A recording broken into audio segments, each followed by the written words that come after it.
A viewer asked me to make a video on what can break our namaz, so that's exactly what we're covering today. And if you have a topic in mind for a future video, drop it in the comments below. I do read them, and your suggestions help me make videos that are actually useful for you. Let's get started. Right now, while you're scrolling, somewhere a Muslim just finished their Salah and stood up satisfied. Prayer done, box checked, but it never counted, not 1 second of it. Not because they skipped it, because of something they didn't even know they were doing. And the truth is, you might be doing it too, right now, today, this week. Stay until the end, because one of these 15 things is yours. Most of us pray on autopilot. Stand, recite, bow, prostrate, sit, repeat. We've done it thousands of times, so we assume our hands know what to do and our prayer is fine by default. That assumption is where the danger lives, because Salah isn't just movement, it's a contract with conditions, and some of those conditions are things almost nobody talks about out loud. Not because they're secret, because they're so ordinary, so small, that they slip past us every single day. By the end of this list, you will have caught yourself at least 3 times, maybe more. Let's start with the one everyone already half knows, and then go somewhere far less obvious. Anything that breaks your wudu. This is the one everybody nods along to. Breaking wind, bleeding, certain bodily discharges. Anything that nullifies your wudu nullifies the prayer built on top of it. It sounds obvious, but here's what people miss. It doesn't matter how much of the prayer you've already completed. 3 rak'ahs in, 2 seconds from taslim. If your wudu breaks, the whole structure collapses. There is no partial credit in Salah. You either built it on solid ground or you didn't build it at all.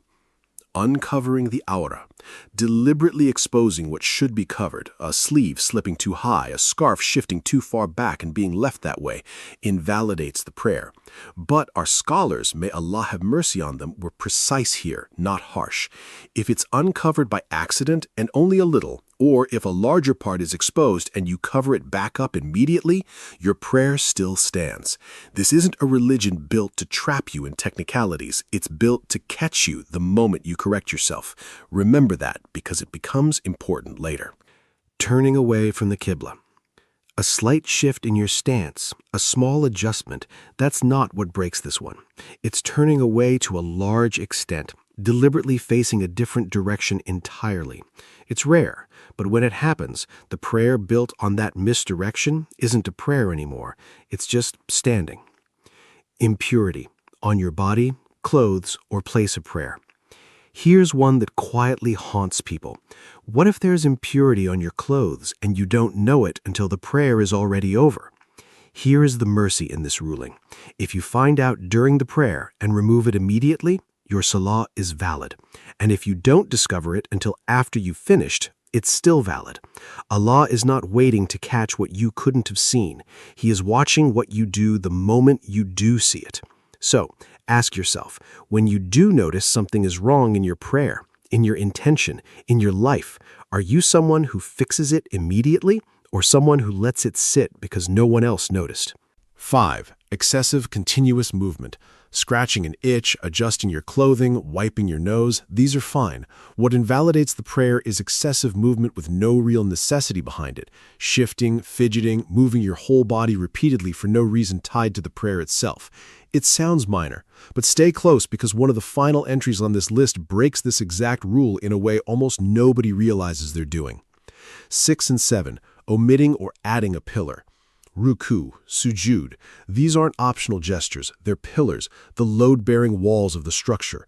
Deliberately skipping one collapses the prayer. Deliberately adding an extra one, an unnecessary bow, an unnecessary prostration done on purpose, collapses it just the same. The prayer has a shape. You don't get to redraw it mid-performance. 8. Changing the order of the pillars. This one is rare, almost strange to imagine, deliberately prostrating before bowing, deliberately reversing the sequence Allah designed. But it happens, usually out of confusion rather than defiance, and when it's deliberate, the order itself is part of what makes the prayer valid. Break the sequence on purpose, and you've broken the prayer. 9. Saying salam before you've finished. Now here is where it gets serious. Remember entry 5, the rule about excessive movement? This is where it quietly connects. Some people, mid-prayer, lose count of their rakas, panic slightly, and end the prayer early with taslim, thinking they're done when they're not. Saying salam before completing the prayer deliberately invalidates it entirely. And the fix isn't complicated. If you're ever in doubt about how many rakas you've prayed, take the lower number. Assume you prayed less, not more. Then make sujud as-sahu, the 2 extra prostrations of forgetfulness, at the end. Allah built in a correction mechanism. Most people just don't know it exists. 10. Deliberately changing the meaning while reciting. This is a strange one to even imagine doing, twisting the meaning of what you're reciting on purpose, changing the intended sense of the words. It's rare, but when it happens deliberately, it isn't a slip of the tongue anymore. It's a different act altogether, and the prayer doesn't survive it. 11. Forgetting an obligatory part, like the first tashahhud. Here's where the mercy in this religion becomes impossible to ignore. If you forget the first tashahhud, not skip it deliberately, but genuinely forget, your prayer is not invalidated. You simply perform sujud al-sahu before or after your taslim, and the mistake is covered. This is exactly why our scholars generation after generation taught sujud al-sahu so carefully. It isn't a loophole, it's mercy built directly into the architecture of the prayer, available to every single one of us. Every single day we forget something human. 12. Intending in your heart to stop praying. This is the quietest one on the entire list, and maybe the heaviest. No movement, no words, just a decision made silently in the space behind your ribs to stop praying before you actually do. And the moment that intention forms with certainty, the prayer is already broken, even if your body is still standing in place. Someone might stand in Salah for years and never once think about what's actually happening in the seconds their mind wanders. They assume as long as the body performs the motions, the heart is relevant. But ask yourself, when your mind drifts mid-prayer, where does it go? Does it go somewhere so far from Allah that if He asked you right now what you were thinking about, you'd be ashamed to answer? That's not a small thing. That's the entire prayer hanging on a decision no one else could ever see you make. And 13 and 14, laughing out loud and deliberately speaking. And this next one invalidates your prayer even if you never say a word out loud. Laughing, not a quiet smile, but audible laughter, breaks the prayer completely. So does deliberately speaking, even a single sentence, even something as small as answering a question out loud mid-salah. A smile doesn't break it. A slip of the tongue by mistake or out of not knowing the ruling doesn't break it either.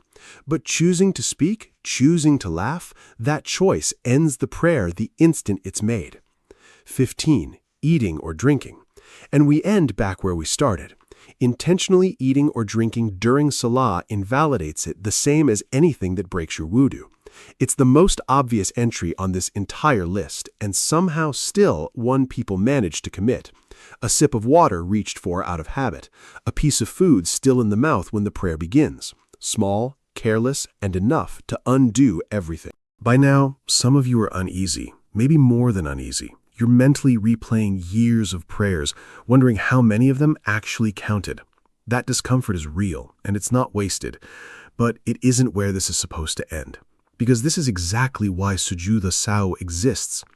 Recorded across the teachings preserved by our classical scholars, among them Ibn Baz, may Allah have mercy on him, in Durus Muhimma, the 2 prostrations of forgetfulness were given to us for exactly this reason, for the moments we forget, doubt, or slip without meaning to.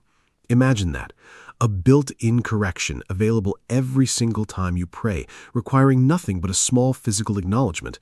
I am not perfect, and this prayer still counts. That is not a loophole. That is the deep, deliberate mercy our tradition has carried for over 1,000 years. Mercy for all of us, not just for you. So what now?